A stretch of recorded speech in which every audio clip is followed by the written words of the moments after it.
Hey everybody, it is late at night and I'm Norman. I just realized that there's a watch that I own that I actually haven't done a review of. It has shown up in a video before comparing it to its cousins, but it's never starred in its own video. So tonight, let's remedy that. That's right, tonight we'll be looking at the Casio F91W. I think I paid $20 for this, completely on a whim. I happened to be in the Walmart parking lot and decided it's time to actually get an F91W. So I went in there, dropped 20 bucks, and I'm totally glad I did. This is such a brilliant watch, full on 1980s, absolutely timeless, and for that price, that's crazy. So let's take a close look at this watch.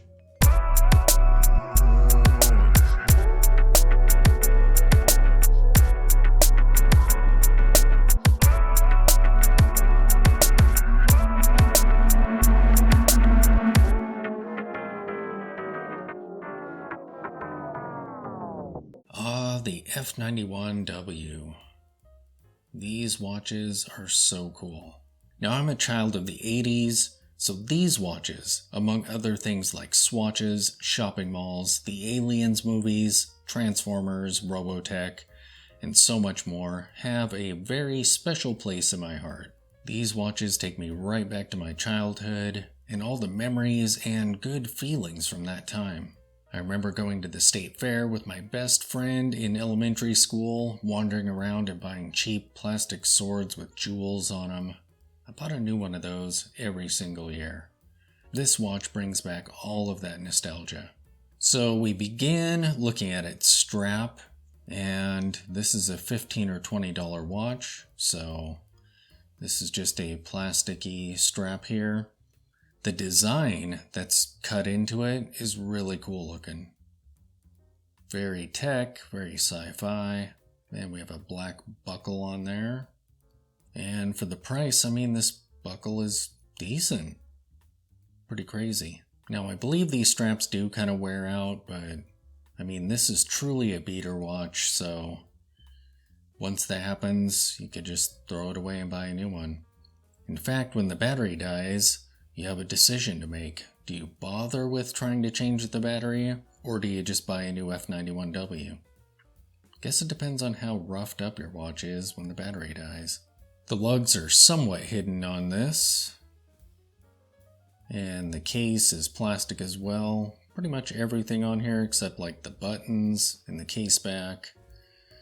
Pretty much just all plastic, and they claim to be water resistant, but there's no actual numbers stated on here.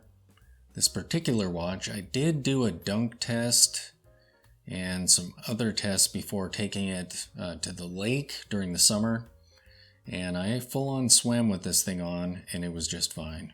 These watches are pretty thin and pretty small as well. This case is 34 millimeters. If you measure it in between these little outcroppings for the buttons, and it's only like 8 millimeters thick.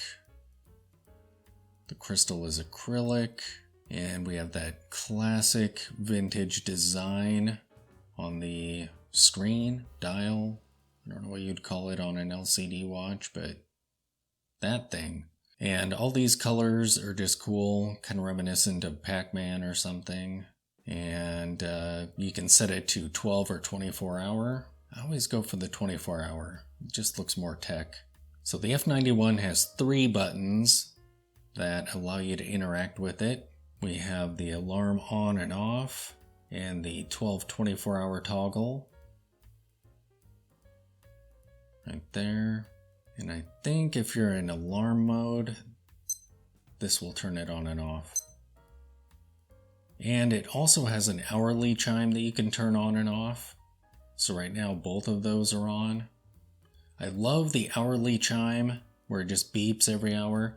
The only problem is if I leave that on, it'll start beeping when I'm recording videos and stuff. So sadly, I usually have to keep that turned off. It has a stopwatch with the 1/10 of a second there.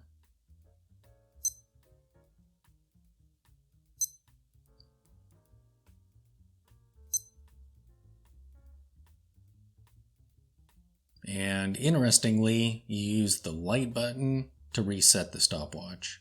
Now to set the time on these, you go through each of the modes. So there's the alarm, the stopwatch, and one more puts it in time setting mode. You can move through the different positions and options that you can set using the light button. You have the date, day of the week, and then you can exit out of that using the mode button. The display is nice and crisp. Very cool. Now with the F91, the light in these watches is not so good.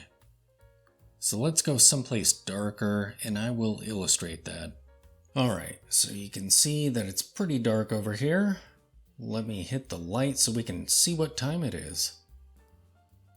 Oh, wait, what? Yeah. You can see the 0 there and barely make out the next number a little bit. That's all you get. It's fine. Oh, that's the light reflecting in there. Yep, these F91s, not so good with the light.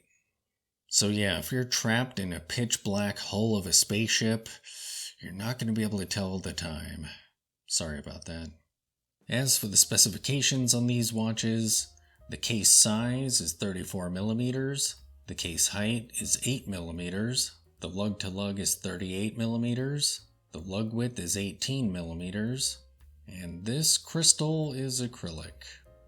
Alright, so let me take off the space view, another sci-fi classic, and we'll see what this looks like when you're wearing it. And there is the F91W on my 7-inch wrist.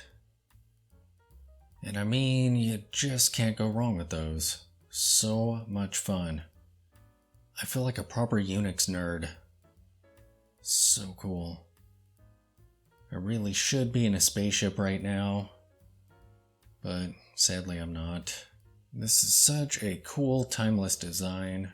They're so easy to get and so cheap. They're just amazing beater watches. Just grab them and rough them up until they die and buy a new one. It will be a sad day if Casio ever discontinues these. Oh great, now I just jinxed everything. I better knock on wood.